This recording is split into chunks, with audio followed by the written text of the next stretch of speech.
እኔ የትግራይን ህዝብ በቅርበት አውቀዋለሁኝና ይሄ አይገባውም። የትግራይ ህዝብ ደጉ ህዝብ፣ መልካሙ ህዝብ፣ እንግዳ ተቀባዩ ህዝብ፣ ሩህሩህ ህዝብ ይሄ አይገባውምና የእነዚህ ልጆች ቪዲዮ ካየሁኝ በኋላ እውነት ለመናገር አልደብቃችሁም አልቅሻለሁ።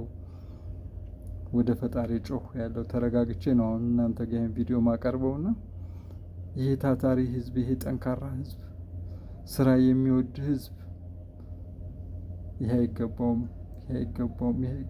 ወገኖቼ አይዟችሁ፣ በጸሎትም ከናንተ ጋር ነን። ወገኖቼ ተከታተሉትና እናንተም የምትሉትን ነገር በሉ ብዬ ነው ይሄን ቪዲዮ ያመጣሁላችሁ። እናዳምጣቸውና እስቲ ሐሳባቸውን እንካፈል። ማርያምን ሳልፈልግ ለመጀመሪያ ጊዜ ከመቀሌ እየወጣሁ ማርያምን በጣም ነው የሚያስፈላው።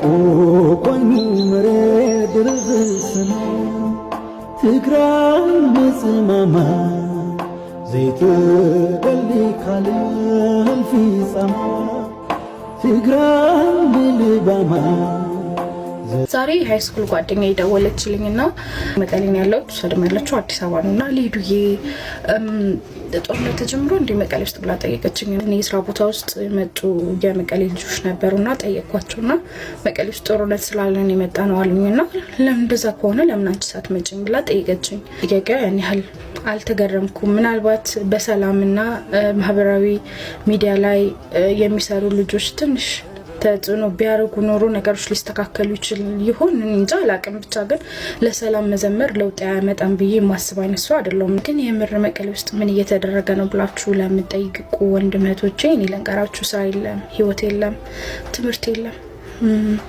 ምንም የለም። በቃ ህይወት ቆሟል። ሰውም እየተጠባበቀ ነው። ያቺ የታላቅ ልጇን ሀዘን ያልጨረሰች እናት ታናሽየውም እንደዛ እንዳይሞትባት ብላ በመፍራት ወርቋን ሽጣ ወደ ተለያዩ የኢትዮጵያ ሀገራት ልጆቿን እየላከች ነው። እንደው ከኢትዮጵያ ይሻል ይሆን ብላ ደግሞ ከኢትዮጵያ ውጭ ለምትልከው እናትም ወይ ልጇ ሬሳ ይመጣላታል፣ ካልሆነ ደግሞ ልጅሽ ተይዟልና ብር ላኪ ተብላ መርዷን ትነገራለች። ሀዘን ለቅሶ ነው።